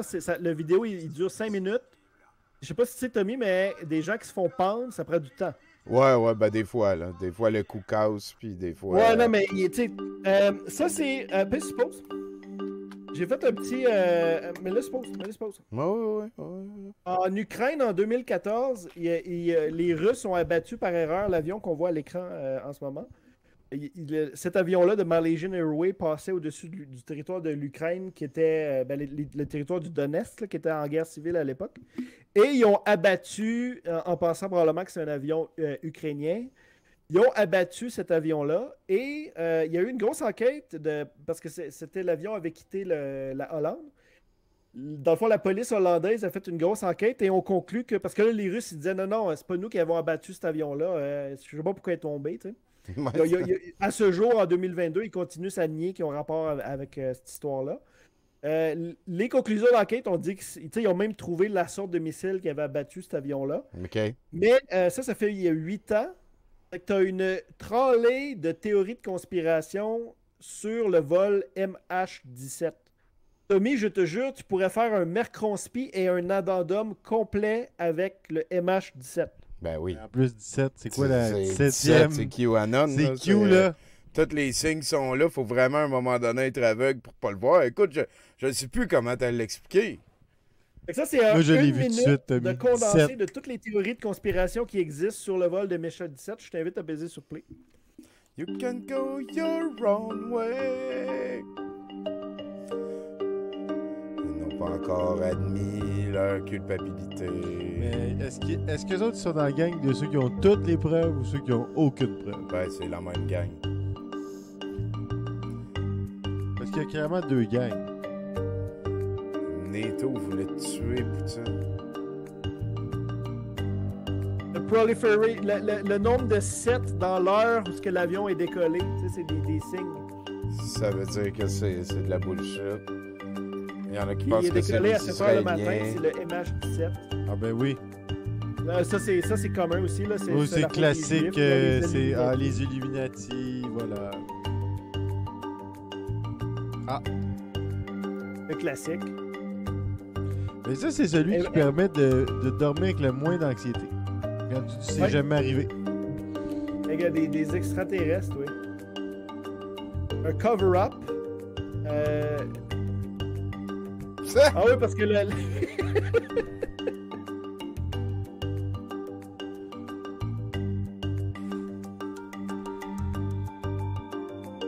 Ah, tabarnak. C'est tellement de conspirations. OK, là, on va aller voir une des pires. C'est... j'ai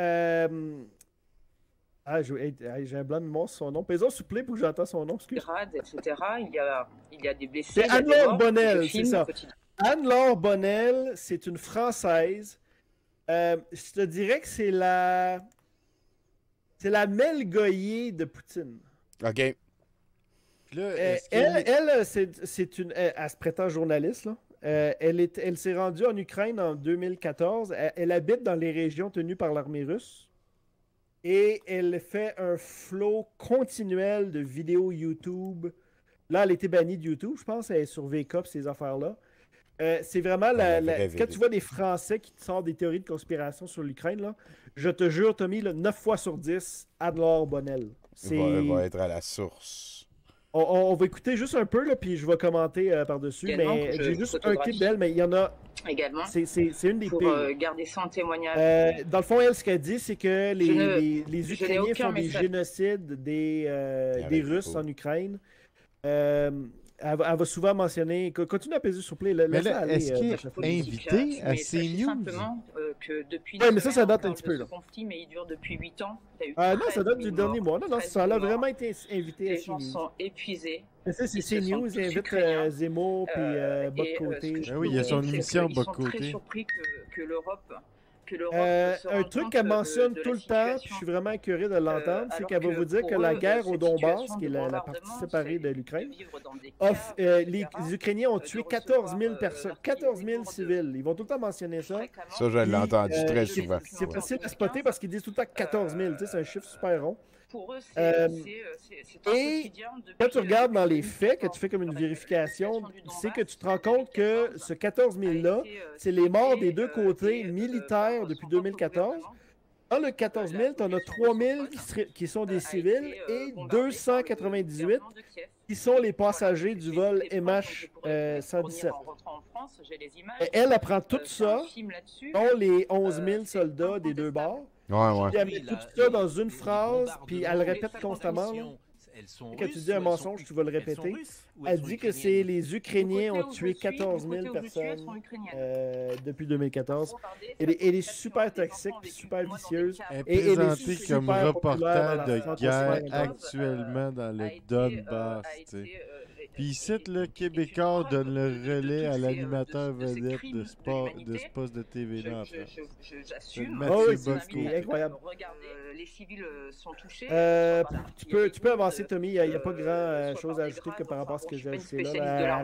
Elle répète tout le temps la même affaire. Je vous confirme qu'ici... je l'écoute un petit peu. Son nom, Anne-Laure Bonnel, si vous avez des discussions avec des gens, là, ils vont éventuellement là, vous l'assister. C'est un peu comme... Elle va finir dans un live avec Stéphane Blais. Ça, je pense que tout le monde l'a vu. C'est la vidéo Elle va finir dans un live avec Alexis ou avec Stéphane Blais. Je l'aurais prédit ce soir. Donc, il y a une journaliste qui a pris une balle pour la cause. Hein, elle s'est sacrifiée, elle est allée se pointer. Ça, c'est le discours de Poutine, ce qu'il dit qu'il va, exécuter les traîtres russes. Qui gagnent de l'argent avec eux, mais habitent là-bas. Il parle des Russes qui vont souvent voyager en Occident. Il parle pas, by the way, là, il parle pas des oligarques. Slavish comme ça. Il parle des jeunes. Tu vois, French Riviera puis Miami, là, c'est les milléniaux russes, les gens de notre âge qui vont passer leurs vacances aux États-Unis. Puis qui protestent contre la guerre. Fait que là, Poutine leur dit que non, c'est fini ce temps-là. Là. Vous allez maintenant être au pays. De toute façon, ils n'ont plus le choix, il n'y a plus de vol. Et rentrer dans les rangs. C'est un espèce d'avertissement qu'il fait. Là. Il est de plus en plus déchaîné dans ses vidéos. Ça, c'est la vidéo qu'il donne d'hier. Je me suis fait Là, il est en train de dire qu'il faut faire la guerre à l'interne. Je comprends plus. Là. Il y a 30 secondes, il était contre les LGBT. C'est-tu les LGBT qui sont une race supérieure? Là? Non. Non, mais il a dit qu'ils se prennent pour une race supérieure. C'est ça, mais... Oui, mais c'est les Russes... Non, mais c'est de lui qui parle? Je comprends plus. C'est trop compliqué. Il parle des Russes occidentalisés, là. Oui, c'est ça, qui sont gender fluid. Eux autres, ils se prennent. Là, ils virent en Asie en disant qu'eux autres, ils disent qu'ils sont une race supérieure. Allusion à ça, mais je pense pas que c'est plus large ce qu'ils disent en ce moment-là. Tu vois, provoking civil confrontation in Russia. Quand ils disent fifth column, là, une 5e colonne, ça veut dire que c'est des collabos, là, des traîtres. The true patriot from Scum and Traitor. Faut distinguer les hits, tabarnak, c'est despote en sacrament de sortir ça de même. À sa TV nationale, qu'il y a 100% du contrôle en plus. Recule-là juste un petit peu.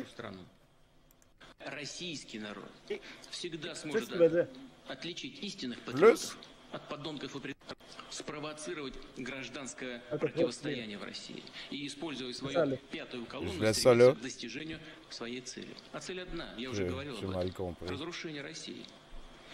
Но любой народ, а тем более российский народ, всегда сможет отличить истинных патриотов от подонков и предателей, просто выплюнет их, как случайно залетевшую в рот мушку, выплюнет на панель. Убежден, такое естественное и необходимое самоочищение Self-purification. Tabarnak! Brûler le voisin parce qu'il m'aime une chance qu'il est là pour dénazifier les Ça, c'est hier, le CRTC a banni Russia Today puis Sputnik. RT France. Merci. Merci, bonsoir, bye-bye. Oui, merci. You know, if you take 3 steps back, the problem with the là, on va aller du côté de Fox News, des Américains, en fait. C'est la bullshit poutinienne déborde aux États-Unis. Ben oui. Ce qu'ils ont beaucoup embarqué, c'est les labos, les biolabs, ce qu'ils appellent, parce que on en a parlé il y a 2 semaines, les Russes ont accusé les Américains de développer des laboratoires d'armes. Des spécialistes comme Jean-Jacques Crèvecoeur, hein, se sont prononcés sur le domaine. Ben ouais. Donc, c'est répété sur Fox News par Tucker Carlson et des pointes. Là. Tu peux, s'il vous plaît? Salut, Hotshot Ben. Lui, je l'aime pas. Ah non, c'est un des pires. Russia, and particularly with biolabs in Ukraine, isn't that people disagree about what the facts are. It's that nobody involved seems to be able to think clearly, think rationally, think empirically. Everyone seems to have gone crazy, and that's bad because the people who have gone crazy are the ones making all of the decisions. So it's not really about the specific plus solide, muscle, démagogue au monde. But the bioweapons story is just a perfect illustration. So we just talked to Tulsi Gabbard, who was denounced as treasonous and potentially a murderer by a sitting U.S. senator. Admittedly, it was Mitt Romney, but he spoke for many. Because she said, look, Toria Nuland, Undersecretary of State, has said under oath there are biolabs in Ukraine. And the contents of those labs, because it's a war zone, and they haven't been secured, could wind up in the wrong hands. To which Tulsi Gabbard said, holy smokes, this is a big deal. I serve in the U.S. Army. We don't want that. By the way, we know that on va voir, c'est l'ex-sénatrice Tulsi Gabbard, qui était une candidate aux primaires démocrates en 2020, avec Bernie Sanders et Joe Biden, tout ça. Elle avait tout le temps été soupçonnée d'être un petit peu coucou sur les bords et probablement aussi sur le payroll des Russes. Fais juste avancer un petit chat pour le fun. Non, attendez, Fuck News Alert. Tucker tackles the truth. About That's a huge problem, potentially. Il sort and the New York Times admitted that in their attack of us. Tackle! C'est un des champions démagogues au monde, ça. Had warned the invasion of Ukraine made damage laboratories in the country that conduct research and disease surveillance and are supported by the United States. He noted that some of the facilities may contain pathogens once used for Soviet-era bioweapons programs. But he emphasized the Ukrainian labs did not have the ability to manufacture bioweapons. Okay. Well, we quoted him too. That's true. And it's terrifying. And if we can't respond to it because everyone's afraid of being called a tool of a foreign country, people who are trying their very hardest with the greatest level of sincerity to protect the United States, then we have lost the thread. Then we can't lead the world. We can't even lead our own country if people like that are in charge. Here are the undeniable facts. There are 25 to 30 U.S.-funded biolabs in Ukraine. According to the U.S. government, these biolabs are conducting research on dangerous pathogens. Ukraine is in an active war zone, widespread bombing, artillery, and shelling, and these facilities, even in the best of circumstances, could easily be compromised and release these deadly pathogens. Now, like COVID, these pathogens know no borders. If they are inadvertently or purposely breached or compromised, they will quickly spread all throughout Europe, the United States, and the rest of the world, causing untold suffering and death. Puis elle est dangereuse parce qu'elle est so comme in order to jolie, protect puis the tout le temps American comme people, posée, tu sais, elle the parle people comme of une Europe, comme the people around the world, these labs need to be shut down immediately, and the pathogens that they hold need to be destroyed. Okay. Instead of trying to cover this up, the Biden-Harris administration needs to tear down that biolab. Immediately implement a ceasefire for all military action in the vicinity of these labs until they're secured and these pathogens are destroyed. Now, in addition to all this, the U.S. funds around 300 biolabs around the world who are engaging in dangerous research, including gain-of-function, similar to the lab in Wuhan, where COVID-19 may have originated from. Now, after realizing they should have all been shut down 2 years ago, but they haven't. No. Now, this is not a partisan political issue. No. The administration and Congress need to act now for the health and well-being of every American and every person on this planet. And give weapon to... ça c'est le favori, c'est Morelive, bien sûr. Oui, hein? Qu'en pensez-vous? Hein? C'est pas Morelive qui est comme... genre, il va pas dire hey, je suis d'accord avec elle, il y a des labs il s'est pas compromis. il s'est pas compromis, sauf qu'il partage un lien Rumble. Ouais, c'est continuel. Il ne manque jamais un beat. Jamais un beat. Live, animateur de Radio X. C'est des cons. Okay, ça date de 2018. Les Russes aiment beaucoup le recyclage. Ils ont déjà sorti cette histoire-là sur d'autres pays qui avaient à ce moment-là des petits problèmes avec. Dans ce cas-ci, c'est la Géorgie, qui est un petit pays dans le Caucase, un ancien pays de l'URSS, que la Russie a déjà été en guerre avec en 2008. Ils ont sorti une histoire similaire, puis les journalistes qui ont fait le fact-check se sont rendus compte qu'ils ont juste réutilisé le playbook. C'est le bon vieux George W. Bush et ses armes de destruction massive en Irak. Ouais. Et les pays avec lesquels on a des problèmes ont des laboratoires financés par les États-Unis et c'est pour ça qu'on doit intervenir. Virus, ça c'est pas dangereux. Ça c'est dangereux. C'est ça, là, des fois c'est super mortel. Mais des fois, Trump convainc l'État profond en Chine de diminuer la virulence du virus pour après ça sortir héroïquement. C'est le virus de Schrödinger. C'est une petite grippe et une Ebola en même temps. Oui, et une arme. C'est ce que tu as besoin de dire. Et une arme mortelle. On repèse pause. Jason parlait de Hazmat Suit tantôt. Ça en est un, ça. Mais Poutine était jaune. Ouais. Oh, comme dans Back to the Future. Là, on voit, ça c'est le nombre de posts à propos des laboratoires ukrainiens. On voit que ça a commencé aux alentours du 23 février. Et surtout qu'il n'y avait rien avant. Ouais, effectivement. Et le 22, by the way, là, le déploiement des Russes, Poutine est probablement quelqu'un de très... Comment on dit ça? Quand tu as des croyances... Non, mais tu sais, quand tu veux pas passer en dessous d'une échelle ou un chat noir ou briser un miroir. Superstitieux.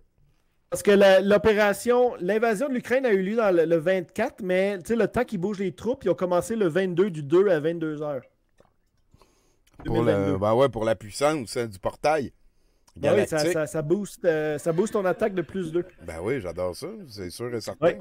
Continue à PSP. Portail galactique, puis avoir accès à la force du surnom. Ça, c'est un des... On est dans Stargate. T'as perdu le contrôle, je pense. Non, t'as un petit peu. OK, ça, là, on voit, là, j'ai pris un exemple de sauce. Là, écoute, lis-moi ça, Max. Tout est là. Est-ce que Jeffrey Epstein, Ghislaine Maxwell, Dr. Fauci et Klaus Schwab sont connectés avec les biolabs ukrainiens? Puis là, il y a une phase la photo, c'est Joe Biden et son fils Hunter Biden. Écoute, tout est dans tout. Hein? C'est le vidéo, je ne l'ai pas mis. Là. C'est 2 minutes 20 qui essaie de faire un lien avec tout ce monde-là ensemble. Ben, moi, je avec pense 2 minutes 20 pour faire un lien à tout ça. Ouais, quand même. Ben, moi, je pense... Mais non, mais c'est les Censored Thinkers. Ouais, c'est vrai. Fitness, en plus. Oh, Ben Collins. Ça, c'est quoi? Ça, c'est un autre chart là, sur Google Trend. Bioweapon dans English Language, c'est en vert. Tu l'entraînes. En bleu, c'est dans les médias en langage russe. Puis là, on voit l'évolution à partir de l'invasion de l'Ukraine. Là, ça coïncide. Là, puis on voit que ça pogne. Ils ont préparé le terrain dans l'Occident en premier. C'est ce que tu vois sur le tableau. Là. Ouais, c'est cool, là, éventuellement, ça le spillover à l'intérieur de leurs frontières. Là, c'est ce qui fuel la guerre. Là. On s'en va bloquer les laboratoires des nazis. C'est le narratif. Le narratif, parce que idéalement, il faut qu'à un moment donné, que l'armée place Trump au pouvoir aussi. Hein, je pense que... Oui. Ça va arriver. On va laisser sortir le virus parce que le virus, ça, j'adore ces genres de tableaux-là. Ça, c'est sur le Twitter. Plus une bulle est grosse, plus ils ont posté sur le sujet et se sont fait retweeter. Puis, éventuellement, ça fait comme des galaxies de réseau. Et ça, c'est les gens qui parlent des bio shit. Puis, on voit que les deux des principaux pôles, c'est Benny Johnson puis Jack Posobiec. Les deux ont 2 millions de followers sur Twitter. Ces gens-là, quand ils postent de quoi, il y a des millions de personnes qui partagent. OK. Et Jack Posobiec, c'est un QAnon. Et Benny Johnson est à Fox News. Donc, on voit que c'est comme des points centraux là, de diffuser ces théories-là. Crise de câble. collection de niaiseux. Tucker Carlson. Jack Posobiec, by the way, c'est lui qui a fait le Pizzagate. C'est pas mal lui qui l'a popularisé, le fameux Pizzagate. Ça, c'est Radio X. Hein? Écoute, on va avoir un petit bloc rapide de Radio X. C'est ma conclusion. J'ai gardé ça comme dessert. Ah, ouais. C'est pour Max, ça aussi. Je suis sûr que tu es un gros fan de Radio X. Ah, mais pour vrai, moi, je les écoute à tous les jours. J'ai jamais vu ça. Je les écoute à tous les jours. Là. Mais juste Montréal. Après ça, c'est plate. Non, c'est vrai, les autres sont ennuyants. Ça, c'est l'image qui est au-dessus avant que tu payes sur Play sur leur site web. Le Canada est une marionnette des USA. Ils ont mis une photo de Poutine dans les années 90 au lieu de mettre une photo de Poutine de quoi il a l'air maintenant. Ouais. Trudeau en blackface avec un Joe Biden qui a l'air sénile et c'est écrit mauvais porno géopolitique. Du journalisme. Ah non, c'est bon, là, tu sais, c'est excellent. Ouais. Le prochain vidéo, tu vas voir ça. Moi, en plus, ce que je suis d'accord avec eux autres, c'est que pas dit que c'est fâchant, les médias qui ont un biais, là, genre, qui essaient de nous rentrer une idée dans la tête. Là, ça nous écoeure. Puis là, c'est que c'est gros. Faites-vous votre propre opinion. C'est ça leur slogan. Ben, moi, l'opinion que je me fais, elle est pas. Et quand je elle regarde est pour les images de guerre, puis tant mieux si c'est ça, là, ça veut dire que ça brosse pas tant que ça. Mais je vois toujours le même building. Ça fait 4 jours que je vois le même building. Donc, ça veut dire que il n'y a pas tellement de buildings que ça qui se font démolir. Et tant mieux, là. Je suis bien content. Tu sais, on a l'impression qu'on nous vend ça. Non! Si on arrive là, il n'y a pas un building debout. Il n'y a plus personne dans les restaurants. Il n'y a personne tout le monde est caché dans des genres de grottes quelque part. Puis finalement, quand tu vois les caméras web qu'il y a d'installer un peu dans la ville, ben ça semble pas mal être une vie normale. Il y a du monde encore pareil, il y a des gens en auto, il y a un moment donné, je vois un building en construction avec une genre de crane qui est là et qui travaille. Ils disent OK, ils sont pas partis se cacher, les autres. On doute de la couverture, c'est ça que je veux dire. On dirait que c'est toujours too much. Les journalistes. Vassili Petrovich Goloborodyka. Là, ce que je voulais se laisser sur une affaire qui est tout l'inverse d'être déprimant. Je voulais me laisser sur un high note. Je suis allé chercher un ou deux clips de Zelensky, le président de l'Ukraine, mais back in the days, avant qu'il se lance en politique, était un comique. Puis après ça, juste après ça, ça va être mon mot de la fin.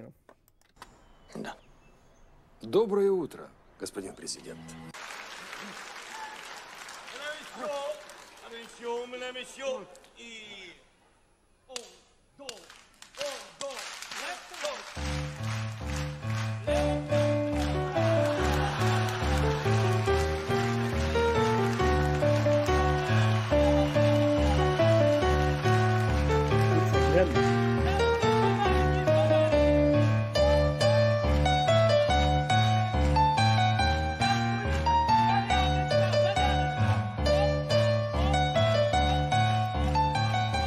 C'est toute la propagande, c'est tout fake, là. Il est même pas en train de se servir de son pénis. On se fait mentir notre chemtrail, là. On se fait mentir. Et ceux qui se demandaient ce que le drapeau ukrainien signifiait, c'est un champ de blé en Ukraine avec le ciel bleu. C'est la base de leur drapeau. Donc, ça termine mon Jason Select numéro 2. Ben, merci beaucoup, Jason Select. Ben oui, c'était très, très, très plaisant. Très intéressant. On espère que ça va se terminer vite encore, hein, cette affaire-là. Sacré guerre, nous, on va poursuivre. Mais non, mais là, Jeff Fillion va aller prendre ses vacances où? Ça se termine? Ça se termine, ben oui, c'est ça. Maudit. Comment il dit Martin? Chris de Maillet. Oui, c'est vraiment tout. Là. Ah, ça n'a pas d'allure. Fait que, ben, Jason, merci beaucoup. On va réécouter ton petit bumper, puis je t'enlève de l'écran et on espère te revoir la semaine prochaine. C'est son intonation. All right, fais attention à toi, merci. Salut, Jason. Quel homme. C'est pas mal le retour à la vie normale. Ta gueule.